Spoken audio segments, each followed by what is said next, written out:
د سورت چې دی د نوم الفلق دی، سورت فلق. فلق اصلا و دا چاودلو څیرلو ته د شوی کېږي چې شی داسې وڅیري. نو دا د سپېدو ټیم ځینې مراد دی، پښتانه یې سپېده داغ بولي. دا خو اصلي دا دی چې یو شي ته نقشه ورکړي. نو دا هم دا شپږ واقع نیمه سي پر دا شپه یا چاکو داسې کش کړي، دا خوا شپه سي اخوا ته رڼا پسې راپورته سي، ویش سره ورکړي. نو دا فلق معنا سپېده داغ، یعنی هغه صورت چې په هغه کې د سپېده داغ نوم ذکر شوی دی. الفلق پکښې راغلی دی. دا لومړني آیات کې د فلق تورې ذکر شوی دی، دغه یې پر ده باندې نوم ایښی دی.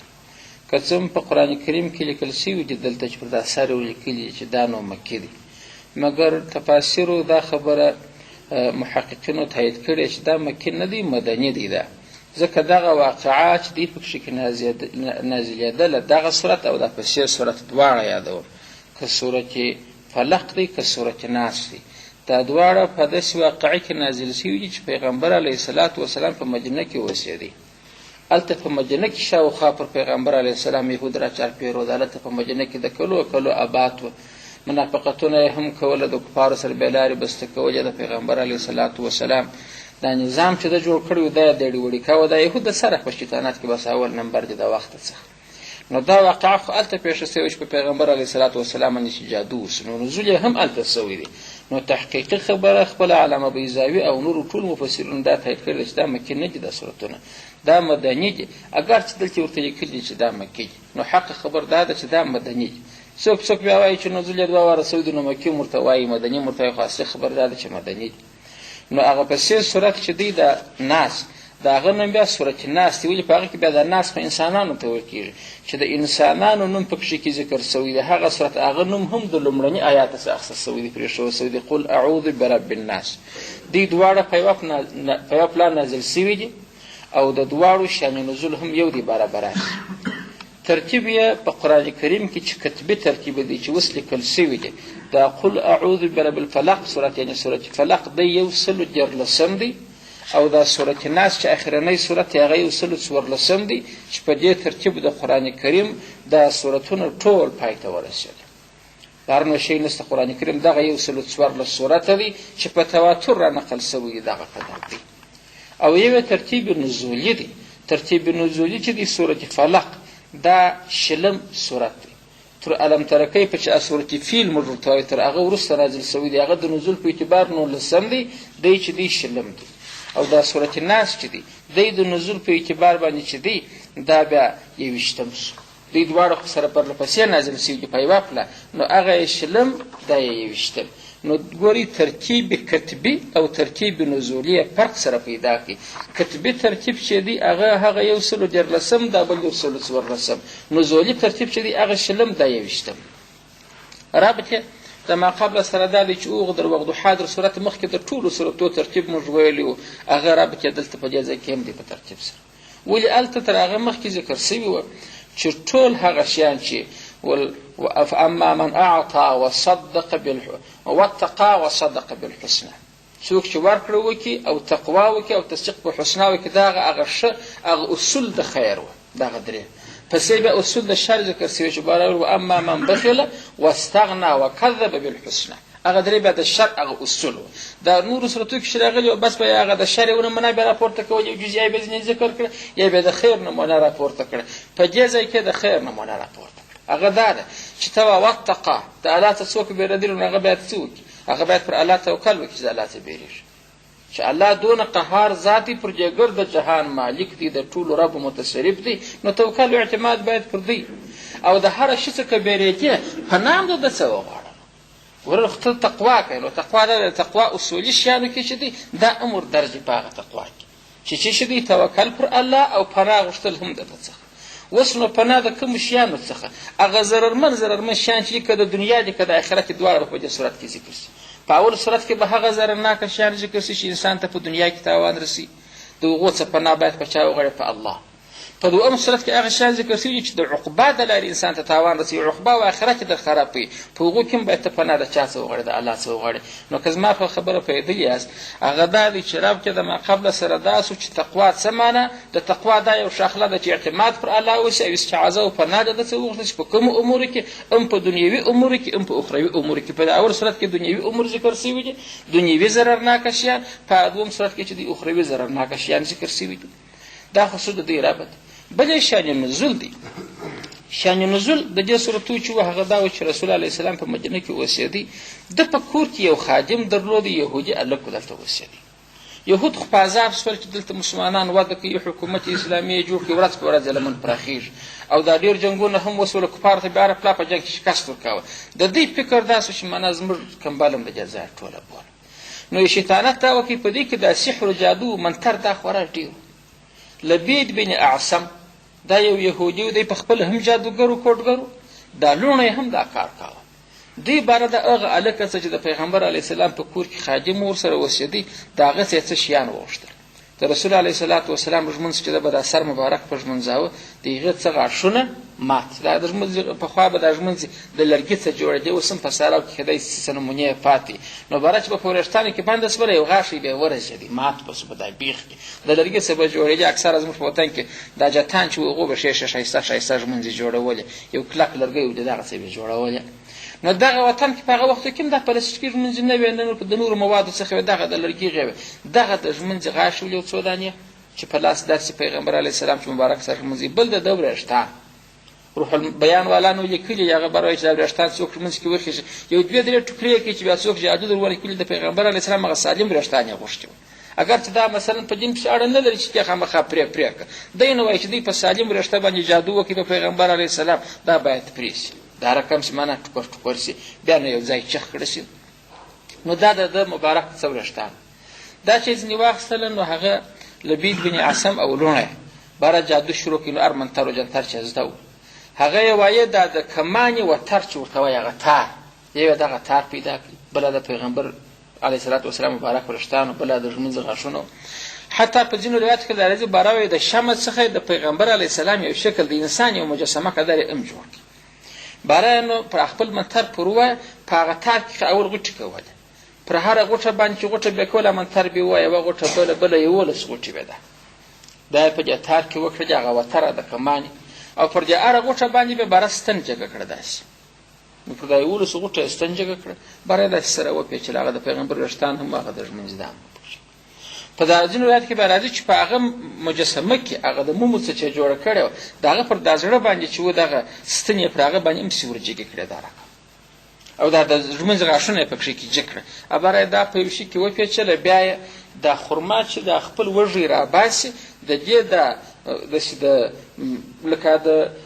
خاشو څخه د غرواشتو څخه داسې یو رقم پوښ لري سره راوځي، غلاق ورته وایي، و دې ته کوم ورته وایي، اکمام، د دوی دغه لستونې باره در هغه ډنډول یې راوځي، په هغه کې بیا خرما وي داسې لکه کڅوڼه رقم. دغه پوښ یې باره چې اوښکې ځینې وچ کړي، پوښ پاتې شي، په هغه کې باره دا واچول، خوله یې پسې وتړه، بیا یې نو یوړه یو څا و، په هغه څا کې هغه څا د بنو زراره و غالبا، په هغه بني زراره په دغه کې هغه څا کې دا څا ته بیا چې و هغه ته زروان وایي، بني زریق، هغه قبیله بني زریق نومېدله، او د بني زریق په علاقه کې هلته یو څا دی، څا زروان په نامه یې، ډېر زوړ څا دی. په دا څا کې بیا چې دوی وزنې به ورته کړي وي، هلته په څا کې به دستور د دوی دا یو لوی ګاره به ایښه، باره به سړی پر هغه ګاره ورته کښېنستی، د څا څه بیا په لوټه باندې د هغه لوی لوښي ډک یا باره به خلکو ته در پورته کېرسي، باره به راکشولې، نو در هغه ډبره یې باره دا لاندې کړي. دغه شی دا جادو چې په پیغمبر علیه السلام کېدای شي په خبره پوهېدلي یاست، هغه لبید بن اعصم او لوڼې او جادو یې پر دغه رقم وکړي، هغه څا ته د بني زریق د قبیلې چې هغه څا د زروان په نامه یې جدي، تر هغه ډبره لاندې شمال هغه د دغه دپاره ایښودل شوي چې څوک ورته پر ډبره کښېني، دا څا د اوبو څه استفاده وکړي.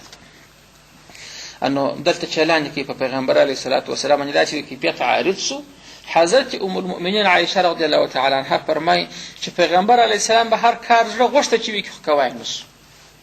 په بدن کې چې کهالي راسي، لکه دا اوس چې خلک باره د شوګر په مرضي اخته شي، زړه یې ډېر شیان غواړي مګر بدن یې هغه رقم نه کېږي. حتی د پیغمبر علیه السلام به زړه غوښته چې د خپلو کوروالاو سره نژدېکت همبستري وکړي، دا وایي چې هغه کار ده نه سو کولی. نو دا و اخر پیغمبر علیه الصلاۃ والسلام الله عز وجل ته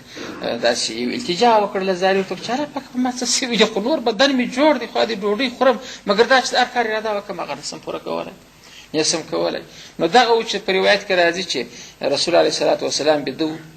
دوی ملک راغلي برای نو یوه سر ته کښېنستله بله یوه پښو ته کښېنستله دا سر ولا د پښو د خوا د ملک څه پوښتنه وکړه برای ورته په دې کې څه وایاست بس د سړي څه سوي دي هغه ورته مسحور دی جادو په سوي څه په سوي معلومه خبره ده برای جادو چا په کړی دی هغه یې نوم ور وښه برای فلاني یهودي لبید بن عاصم په کړی دی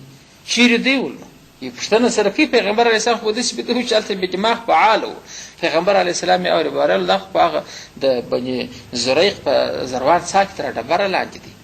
دغه رقم جادو دی برای نو دا به علاج سي برای بولي خو دغه دا صورتونه برای دلته ورته وایي برای خو دا صورتونه دي د اول چې دی 15 آیاته دی او هغه دوهم صورت چې دی هغه 6 آیاته دي چې سره جمع کې 11 آیاتونه کېږي برای خو هغه کې 11 غوټې دي هغه چې راوکاږي برای چې هره غوټه خلاصي یو آیات پر وایي غوټه چې خلاص کړي بیا چې بل آیات وایي غوټه چې خلاص کړي کا به سړی جوړ شي الله ملک ولاړ پیغمبر علیه السلام را یوش چې را کښېنستی برای ام المؤمنین حضرت عایشې رضی الله تعالی عنها ته دا خبر بیان ما د خپل رب وغوښتله چې د زما د ناجوړي کشف راته وشي په ما اوس څه سوي دي ما ته ښه داسې معلومات راکړي د انبیاو خوب خو حق دی اما ملک چې دلته راغلی برای داسې معلومات یې راکړي نو ده برای پیغمبر علیه السلام حضرت علی کرم الله وجهه یو حضرت زبیر رضی الله عنه بل حضرت عمار رضی الله عنه دا درې صحابه یې ورسره روان کړل څاه ته باره راله څاه یې وروښونه په ځینې وخت کې چې هغه یې وراسته څوک یې ورسره و چې ورسره یې وکړ هغه چې ورتاس ورته ډبره چې پورته کړه شي چې راپورته کړي وایي دا څاه اوبه لا دی ژړې سوي وې لکه د نکروز اوبه چې داسې نه داسې ژړې سي چې زړې سي اوبه داسې پر غېړنې اوبه یې زوړ څاه د پخوا د وخته صحابه چې هغه راوکړي چې خلاص کړه شي هم پکښې کړي رسول الله صلی الله علیه وسلم هغه وریښتان مبارک او هغه د ژمنځې غاښونه او هغه صورت هم چې په ځینې روایت کې راځي چې هغه شمس یې جوړ کړی استنې پکښې کې وې پیغمبر علیه الصلاة والسلام یو آیات چې به یې ووایه یوه غوټه بیا خلاصه کړه چې دا خلاصه به کړله لکه یو شي ته چې بجلي کرا کرا ورتېزېږي صورت یې نهکې سپک سو بله غوټه چې خلاص آیات چې ووایه بیا به یې غوټه خلاصه کړه صورت تر هغه سپک سو لکه یو چا چې بوج کرا کرا سپکه چې 11 آیات پیغمبر علیه الصلاة والسلام پر دا 11 غوټه ووایه چې خلاص یې کړي حضرت عایشه پیغمبر علیه الصلاة والسلام دغه رقم جوړ شو په دغه ګړي باندې لکه د اوښ زنګون چې تړلی ور خلاص یې کړه په سراو کې کېدای ستاسې ساروانان لیدلي باره چې د اوښ یو ځای شکېلی باره دا زنګون ور کټ کړه دلته په دا ځای کې تنه ور واچي نو اوښ باره پر دروب شو نو تلای نه شي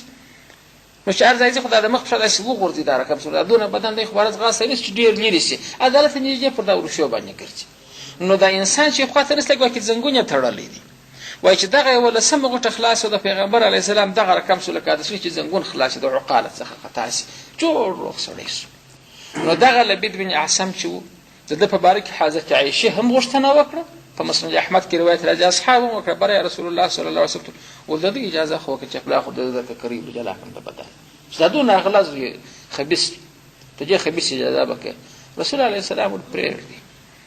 دا بره لوی جنګ و جدل ځینې جوړېږي لوی کیسه ځینې جوړېږي په دې ځای کې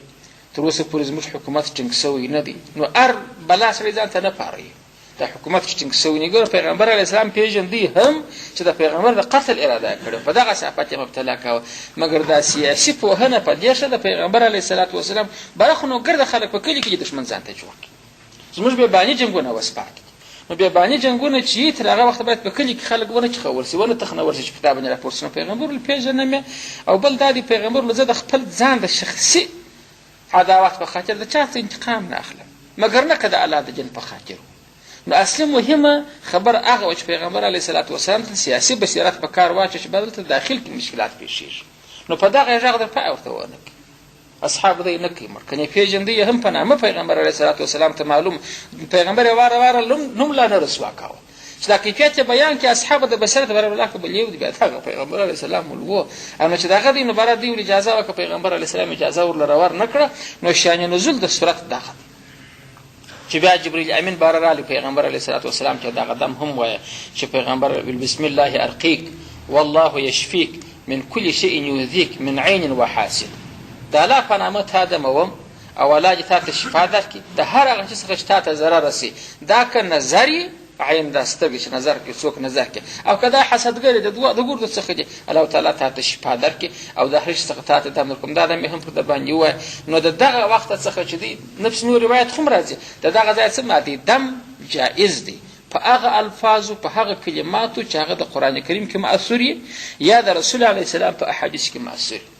ګای په دم کې خلک داسې کلمات استعمالوي چې هغه معنا نه یې مرجع اوس څه شي دی د هغو استعمال حرام دی دا که په سریاني ژبه وي که په عبراني ژبه وي یا ګای د شرکي الفاظ پکښې کې یا فرعون تعویضاتونه که تاسې کتلي ګای دغه یا فرعون یا هامان دا شیان یا د شیطانانو نمانې غوته د ندا ناري دا بیا ګرده حرام دی بلکې په تعویض کې څوک لیکي که په دم کې څوک وایي هغه دمونه یا هغه تعویضونه چې هغه مأثوره دي منقول دي په کتابو کې په احادیثو کې د رقیې چې ورته وایي کتاب الطب والرقیه په هغه حدیث کتاب چې وګورئ دغسې کتاب پکښې کیسته هلته چې دا طب علاجونه پیغمبر علیه السلام ښولي د دوا د لارې یا د دمو د لارې ښولي نو د دغه څخه مشروعیت یې شته او د جادو اثر ادي معروف چې په خپله پر پیغمبر اثر وکړي په نورو خلکو خود اثر کوي ځینې کسان چې جادو بیاجشتي په هغه جادو دغسې اثر کوي چې د هغه دپاره دغه دوه صورته نازل شي د دې ځای څخه واخه بله مسله هم باید روښانه سي هغه دا ده دغه دوه صورته چې موعظتین ورته وایي پناه په غوښتل کېږي حضرت عبدالله ابن مسعود رضی الله عنه په خپل مصحف کې په خپل قرآن کې نه لیکل دا دوه نو بره په روایت کې راله بره د قرآن کریم سورتونه چې دي 112 که ناسخ 114 دلته باره ځینې منافقان کار ځینې اخلي ها د دې قرآنیت نه دی ثابت کوي نو حضرت عبدالله ابن مسعود خصوصا صحابي مفسر د قرآن د هغه لا نه دي لیکلي د دې خبرې جواب دا دی که تاسې په خبره پوهېږئ پام ورته کوئ چې عبدالله ابن مسعود د قرآنیت نه و منکر هغه دا په تواتر ثابت دی قرآن دی د الله کلام دی هغه دا ویله باره ویل دا خو د دې دپاره نه دی نازل سوي چې انسان باید تلاوت په وکړي په قرآن کې درس دا خو یو دم دی زه منم چې د الله کلام دی جبرائیل راوړی دی پر محمد علیه السلام نازل سوی دی مګر خو احکام خو نسته پکښې کې فقط د دم دپاره وه نو دلته د نه لیکل نفس په قرآنیت باندې قانع و جمهور مفسرین جمهور صحابه ټول پر دغه په تواتر نقل سوی هم دی چې د الله کلام دی قرآن دی دا چې د نه لیکل هغه خو د دم دپاره کوي دغسې مې په یاد دمونه پکوم په قرآن کې به نه لیکل نو هغه مسله دا نه منه چې د قرآن څخه نه دي اوس یې ترجمې او تفسیر ته راځم شروع کوم بسم په نامه سره الله د الله عز وجل الرحمن چې دی مهربانه دی په دې دنیا کې پر مسلمان او پر کافر الرحیم چې دی لوی مهربانه دی په هغه دنیا کې پر مؤمن نه پر کافر قلت ووایه و اعوذ د پناه غواړم بربي په رب مالک سره الفلق د سپېده داغ په هغه رب پناه غواړم چې هغه رب دی د چا مالک دی د چا متصرف دی د چا الفلق د سپېده چاو سپېدې چې چوي د دغه وخت په بانو نو ته پناه په دغه رب غواړې رب خو د هر شي رب دی د فلق به څه معنا چې دلته ورسره ذکر کړي د دې واقعې سره څه مناسبت لري چې خاص په هغه رب چې د فلق رب دی نو د اسمان نو نه دی رب د مځکې نه دی رب د انسان نه دی رب د درخت نه دی رب د مرغه نه دی رب د ګردو رب دی مګر دا وایي مناسبت یې دا دی چې د رب الفلق ذکر کړي لکه دغه رب چې هغه تکه توره شپه بدله کړه د سپېده چاودو څخه سپینه ورځ را شروع کړه نو هغه رب دی زما دغه د راجوړي توره شپه چې جادو دی دا دیم الله په یو داسې ورځ بدله کړي چې په صحت باندې بدله شي چې هغه رب هغه چم کولی شي تکه توره شپه په رڼا بدلولی شي هغه رب د مریضي په صحت هم بدلولی شي نو ته ووایه چې پناه غواړم په رب سره د سپېده چاو د چا څخه من شر ما خلق من شر د شر او د ضرر څخه ما د هر هغه شي خلق چې الله عز وجل خلقیلی بالا نه چې پر دنیا هر شی دی انسان دی پیری دی مار دی لړم دی جادوګر دی هره بلا چې ده د هغه د شر څخه ما خلق دغسې عام سو د ټوله شر څخه مګر بیا هم خصوصي شیان پناه خو د ټولو شیانو د شر څخه وغواړه خصوصي چې د دې واقعې سره اړه لري هغه نو یو څه شي دي ومن شر او د شر څخه غاسقین د شپې اذا هغه وخت وقبه چې دا تکه توره شي خپاره شي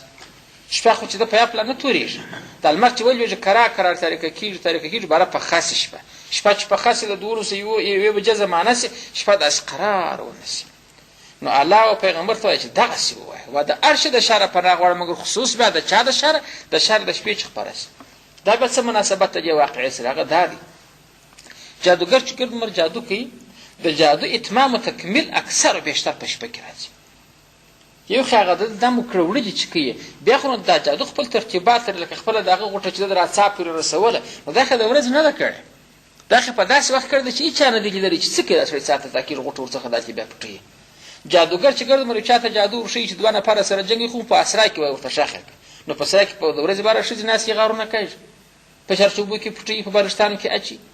خو دا دغه خو د شپې چې څوک نه وي برداره که غله راولاړې سي بالاکره کې په سرای کې پټول کې په چارچوب کې شخول هر ځای چې دا د جادو اکثر اتمام چې کېږي تکمله چې که ورکېږي که څه مدیکایي بدلوي د ورځې وکړي، خو هغه نور کارونه چې سرته رسېږي هغه ګرد د غلاګنې ښځې یا غله خلک دا په شپه کې دا کار کوي. نو الله وایي د دغه تورې شپې د شره څخه چې دغسې بد بد کارونه په کېږي د دې د شره پناه وګور دا یې تخصیص بعد التعمیم وکړي په اخر هر مخلوقیات کې بیا په مخلوق کې دا توره شپه یاده کړله چې دا اکثر غټ غټ شرونه چې حتی غله چې شپه په خاص برغلا کوي. نو الله وایي ومن شر او د شر څخه غاسق د تورې شپې اذا هغه وخت وقبه چې دا خپره شي دا ښه تکه توره شي د دغه د شر څخه الله وساتي. د دې مناسبت مال د واقعي سره معلوم چې د جادو اتمام په شپه کې کېږي. پس الله وایي من شر النفاثات و دا غره کم پناه غواړه من شر د شر څخه النفاثات د پکونکو ښځو نفاثات څخه یعنې ساء نفاثات خو صفت موصوف غواړي یعنې ساء نفاثات یا نفوس ورسره کښېږدي هغه نفوس چې هغه نفاثات د نفس څخه دی. نفس په سې سره هغه پوکل دي چې ناړه په ګډه یې سا یې مګر نه کوي په ناړه الودی دا رقم خلک یې د ناړو هم لږ نه کې څاڅکي ورسره یې کښني ذرات دي نوره نو سا یې دغه ته نفس ویل کېږي پوکل. نو نفاثات هغه ښځې پوکونکي یا هغه نفوس پوکونکي نفوس که ورسره کښېږدي بالا به نو عام سي نر خو هم نفس لري ښځه هم نفس لري. نو هغه نفوس چې پوکونکي دي بالا که نري که ښځې چې پوکل کوي په چا کې فی العقد په غوټو کې په تارو غوټې کوي یا پر وریښتانو غوټې کوي بیا جادو پر وایلو دی دغه د شره مې خدای وساتي. د دې مناسبت خو بیا چې تخصیص بعد التعمیم مسبقې د واقعې سره ټک په ټکه راغلی ولې خو پیغمبر ته ورپېښه د دغه غوټو څخه و ورپېښه د دغه پوکلو څخه و چې نجونو وو د پلارو لوڼو په ګډه باندې دا جادو په ده باندې کړی و. کېدای شي خبرې ته متوجه شي پلاخ یې مال تعمیم وکړي د شره د اخل مخلوق بیا یې په نامه یاد کړي چې د شپې د شره چې ټکه توره سي او د شره د دغه پکونکو نفسونو چې دوی په عقدو په عقد غوټو ته ویل کېږي چې تار ته غوټ ورکوي رسۍ ته غوټ ورکوي چې په دغه کې پکې د دغو د شره څخه پناه غواړو. ومن شر حاسد اذا حسد ومن شر او د شره څخه حاسد د حسدګر اذا هغه وخت حسده چې دی حسد را شروع کړي. کینګر خلک ستا حسدګر خلک ستا د خلکو د نعمت زوال غواړي لکه خپل لبید ابن عاصم یهودي یا نور یهود چې دلته د پیغمبر علیه الصلاة والسلام دغه نعمت چې د پیغمبر په برخه شو خو دوی د دغه زوال غوښتنې غوښتي. ولې خو په یهود خو چې اهل کتاب نو دا د عربو ګردو توجه و دوی ته وبرل یاره دا تعلیم یافته خلک دي دغه مرض تر اوسه په موږ کې پاته دی چې هر شی که شو برای دا لکه چې امریکایي بابا امریکا څنګه ساده مړی دی پر دماغ دې سپوري چې هر شی د امریکا هغه برابر شو دی هلته دا خلکو چې زړه دغه رقم کښلي چې دا تعلیم یافته چې دا وخت کتاب ورکول سوی دی و دې ته دین روشنفکران بلله دا د عربو توجه دې ته دغه دم چپ دا شي په کوپ دم د دې کار شکرانې او نظرانې هم ګرد دې ټولولې دلته چې پر پیغمبر قرآن نازل سو دی وام بخته چې اوه روشنفکري خو سر څه ولاړ چې بل کتاب راغی نو خدای دې د الله طرفه بل هدایت نازل نو برخته خلک روشنفکر نه بول خدای غبول خدای بلا علم نوې علم ادي نازلېږي د اسمان څخه نازلېږي او بل دا دې نو دم په پتا خلک نه کوي نو خدای غدمونه به ورپد کوي نو دغه وام د خاطر څخه چې د پیغمبر دغه نعمت چې نوسس غمله حسد یې براواخست عناد یې شروع کړي. نو الله وایي ته دا پناه د الله څخه غواړه د شر څخه د حاسد دغه حاسد چې حسد ستا سر کې ستا نعمت نه غواړي چې کمال ته ورسېږي اسلامي حکومت جوړ شي قرآن نازل شي دا نه غواړي اذا حسد کله چې به حسد مشروع کړي ګاګې حسدګر موجود دي مګر حسدګر په خپل ذهن کې دا دغه نه کړي فیصله نه کړي چې زه به نو د مثال په طور د سره حسد کوم معنا مخالفت به کوم عداوت به کوم حسدګري بد کېږي خو کار نه شروع کړي چې کوم وخت دی غواړي چې کار شروع کړي الله ویره په دغه وخت ډېر خطرناک دی پلا خو حسد سره نه دی ښه مګر چې په کار پیل وکړي چې غواړي چې خپل د حسده کار وخت نو خو بیا ستا د هلاکت لپاره یوه درسته نظر نسبموي هر رقم چې اره صحت در باندې کارېده در باندې کارې نو هغه ټیم هم ور یاد کړي من شر او د شر څخه حاسدین د حسدګر اذا هغه وخت حسده چې دی حسد را شروع کړي په حسد پیل وکړي دغه وخت بیا پناه غواړي نو درې شیانې په خصوص نامه ذکر کړي اول کې من شر ما خلق ذکر کړي د شر د هر چې الله خلق دی الله پاک زه پناه غواړم مګر بیا خصوص بیا د درې شیانې یو چې شپه ته توره سي د شپې د شر مې الله ساتي هر څه مړي و غلای و بلای چې کېږي په دغه شپه کې کېږي چې الله د شر د شپې مې ساتي او دا د جادو کارم په دغه وخت کې پای ته رسېږي او بل د شر څخه د پکونکو ښځو چې په یا نفوس چې په عقودو کې پوکل کوي چې خپله په دې واقع کې دا کار هم سوی و د جادوګرې خصوصي پسیات کې د دې د شر او بل د حسدګر هر حسدګر چې په حسد پیل وکړي دی په دې وخت کې ډېر خطرناک سي ولې دی یوه اسلحه نه سپموي نو په دې وخت کې دا په ناز نیوغه دا 5 آیات سو دا خو پر 5 غوټو باندې پیغمبر علیه الصلاة والسلام ویل